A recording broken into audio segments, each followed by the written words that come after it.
ایران اور امریکہ کی جنگ رکوانے کے لیے ثالثوں کی کوششیں تیز۔ عبوری معاہدہ بحال کرنے کے لیے 10 روزہ جنگ بندی کی تجویز دے دی۔ ایران کے وزیر داخلہ اسکندر مومنی اہم ترین سرکاری دورے پر پاکستان پہنچ گئے ہیں۔ نور خان ایئر بیس پر وفاقی وزیر داخلہ محسن نقوی نے استقبال کیا۔ کہا امید ہے ایرانی وزیر داخلہ اچھی خبر لے کر آئے ہیں، دورے سے پاک ایران دو طرفہ تعلقات کو فروغ ملے گا۔ اسکندر مومنی کی آج پاکستان کی سیاسی اور عسکری قیادت سے باضابطہ ملاقاتیں ہوں گی۔ اسلام آباد سے رپورٹ کریں گے قمر المنور۔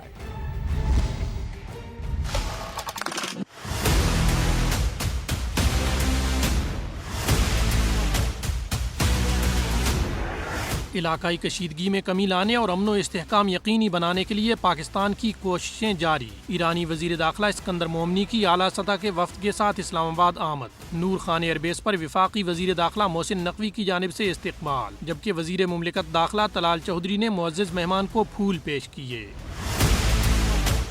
ایرانی وفد نے وزیر داخلہ محسن نقوی سے ملاقات بھی کی۔ اسکندر مومنی نے کہا، اپنے بھائی محسن نقوی سے دوبارہ ملاقات کر کے بہت خوشی ہوئی۔ پاکستان اور ایران کے تعلقات مثالی ہیں۔ محسن نقوی بولے، امید ہے آپ اچھی خبر لائے ہیں۔ یہ دورہ دو طرفہ تعلقات کو مزید فروغ دینے کے ساتھ علاقائی صورتحال میں مثبت پیش رفت کا باعث بھی بنے گا۔ He is my brother and I'm very hopeful that whenever he comes he bring good news, so inshallah ta'ala we will have good news. ایرانی وزیر داخلہ اپنے دورے کے دوران وزیر اعظم شہباز شریف اور فیلڈ مارشل سید عاصم منیر سے بھی ملاقاتیں کریں گے۔ دو طرفہ تعلقات، سرحدی تعاون، اقتصادی روابط اور خطے کی مجموعی سیکیورٹی صورتحال پر تبادلہ خیال متوقع۔ مہمان وفد میں گورنر جنرل سیستان بلوچستان، نائب وزیر داخلہ، نائب وزیر urban development and transport, national ایرانی آئل کمپنی کے سربراہ، وزیر زراعت کے خصوصی نمائندے اور دیگر اعلیٰ حکام شامل ہیں۔ کسی بھی امریکی فوجی کی ہلاکت کی ایران کو کئی گنا بڑی قیمت چکانا پڑے گی۔ امریکی صدر ڈونلڈ ٹرمپ کی دھمکی۔ سوشل میڈیا پیغام میں لکھا، وزیر جنگ Pete Hegseth, chairman joint chiefs of staff general Daniel Caine اور تمام فوجی قیادت کو فوری اور بھرپور جواب دینے کی ہدایت دے دی ہے۔ صدر ٹرمپ نے مزید کہا کہ نیتن یاہو کو امریکہ آمد پر گرفتار نہیں کیا جائے گا۔ ادھر پینٹاگون نے اردن میں مارے گئے 2 امریکی فوجیوں کی تصاویر جاری کر دی۔ ایک امریکی فوجی عراق میں ہلاک ہوا۔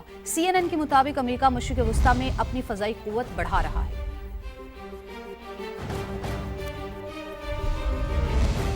مشرق وسطی میں کشیدگی برقرار، اردن، بحرین اور کویت میں دھماکے، سائرن بج اٹھے۔ پاسداران انقلاب کا امریکی فوجی اڈوں کو نشانہ بنانے کا دعویٰ۔ بحرین کی سلمان بندرگاہ میں امریکی بحریے کے جہازوں پر میزائل داغے۔ کویت میں امریکی اسپیشل فورسز کے شیڈز بھی نشانہ بنے۔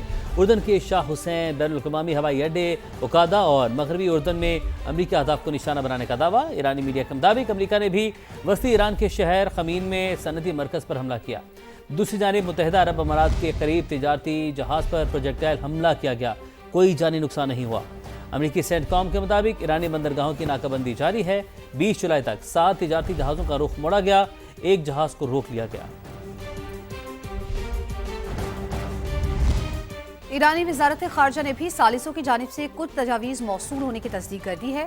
اسماعیل بقائی کہتے ہیں، امریکہ کے ساتھ طے پانے والی مفاہمتی یادداشت کے متن میں کسی قسم کا ابہام موجود نہیں، اس لیے واشنگٹن کے پاس اس معاہدے کی خلاف ورزی کا کوئی جواز نہیں۔ ایران ابتدا ہی سے یہ موقف اختیار کرتا آیا ہے کہ آبنۂ ہرمز کے مستقبل کے انتظام کی ذمہ داری ایران پر عائد ہوتی ہے اور اس معاملے پر سلطنت عمان سے مشاورت اور خطے کے دیگر ممالک کے ساتھ مذاکرات کے ذریعے پیش رفت کی جائے گی۔ ترجمان ایرانی وزارت خارجہ نے خبردار کیا، امریکہ نے اگر خاک جزیرے پر زمینی کارروائی کی تو اس کو سخت نتائج بھگتنا ہوں گے۔ نہ مہینہ نہ ہفتہ، ہر روز نئی قیمت ہوگی۔ تفصیلات کچھ دیر بعد۔ امریکی صدر کا برطانیہ کے نئے وزیراعظم اینڈی برنہم سے ٹیلی فونک رابطہ، عہدہ سنبھالنے پر مبارکباد دی۔ دونوں رہنماؤں کے درمیان دو طرفہ تعلقات، مشرق وسطی کی صورتحال اور یوکرین جنگ پر بھی بات چیت ہوئی۔ برطانوی وزیراعظم نے آبنۂ ہرمز میں جہازوں کی محفوظ آمد و رفت یقینی بنانے کا عزم کیا۔ صدر ٹرمپ کو مانچسٹر کے دورے کی دعوت بھی دی۔ دوسری جانب برطانوی وزیراعظم نے نئی کابینہ بھی تشکیل دے دی۔ ایڈمیلی وینڈ وزیر خارجہ، جان ہیلی وزیر خزانہ مقرر، شبانہ محمود وزیر داخلہ کے عہدے پر برقرار رہیں گی۔ یہ بھی جانیے کہ پیٹرولیم مصنوعات کی قیمتوں کا یومیہ تعین شروع ہو چکا ہے۔ ڈیزل کی قیمت میں 5 روپے 71 پیسے فی لیٹر اضافہ، ڈیزل کی نئی قیمت 360 روپے 6 پیسے فی لیٹر مقرر۔ پیٹرول کی قیمت میں 35 پیسے فی لیٹر کمی کی گئی ہے۔